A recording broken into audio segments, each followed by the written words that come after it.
Good afternoon, everyone. TGIF, we've almost made it to the weekend. The haze is back as well. This is a live shot from right here at Channel 2. You can see we're going to be looking at temperatures very hot today in the mid to upper 90s, and that will be the story as we get into the weekend and especially into next week as well. Could be looking at not just a big old heat wave here across the state of Texas, but we're talking all across the middle part of the country. We'll show you details there coming up in just a bit. Mid 90s up to about 98 out in Brenham. We're at 97 at Bush officially. Now, the interesting thing is dew points are just a tad lower today, and so that makes the feels like temperatures not as oppressive as they were yesterday. Yesterday we were talking 109, 111 down in Galveston's 104, and about 100 at Bush is what it feels like, but still, that is still some pretty intense heat. So you don't want to take this lightly, even though those numbers are a little lower than what we've seen the last couple of days. We've had one lone thunderstorm over in eastern Liberty County. Otherwise, most of the activity in Beaumont over towards Lake Jackson, or excuse me, Lake Charles, that is.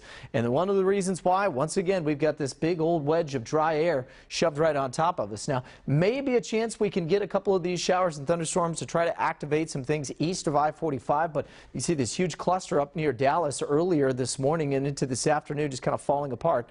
Again, no real big moisture for it to grow onto, and so it's going to continue to keep things a little on the dry side for us. Now, this is what I was talking about as we get in towards next week. We're going to be watching that big area of low pressure, that bubble of high pressure that is, that's been sitting over top of most of West Texas down in the southwest, is going to expand and really start to take charge across much of the middle part of the country. That means a major heat wave. Could be looking at triple-digit heat from the Dakotas, possibly down towards Kansas, and even into northern sections of Texas. Now, for us, we're going to keep our fingers crossed that this high is going to be north enough that we'll just be on the outer fringe, and that'll allow for some of that Gulf moisture to sneak underneath it, which should kick off some scattered storms for us. Our temperatures will still be fairly warm, but if we get some afternoon relief from that, that would be nice.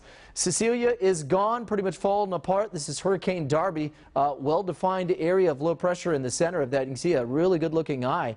Category 2, about 100 miles an hour, but again, it will continue to move off towards the middle of the Pacific Ocean. Now, we're also watching for, this is 6E, likely going to be our next tropical system off of the southwestern coast of Mexico. That'll continue to head out to sea. Meanwhile, for us, the Atlantic stays very quiet. The Gulf of Mexico, a lot of dry air and some of that Saharan dust moving in, and not even a whole lot of thunderstorm development to the south, northern South America. And one of the reasons why, there's that dust plume. Another one's going to be headed in our direction for next week, and so that'll keep the hazy skies, nice sunsets around, but certainly is going to keep our tropical development suppressed for at least the next 10 days or so. So as we go in through the rest of this afternoon, we'll probably top out right around 98 degrees and then falling back into the low 80s to about 80, 79 as we head towards early tomorrow morning, and still looking at a hot forecast as well. We'll keep a 20% chance, and most of that will be on the eastern side, east of I-45 for Saturday and Sunday. Hot one if you're headed out to the Dash game at the BBVA. And then Monday, Tuesday, Wednesday, that's when the temperatures could be flirting with triple digits just about each and every day,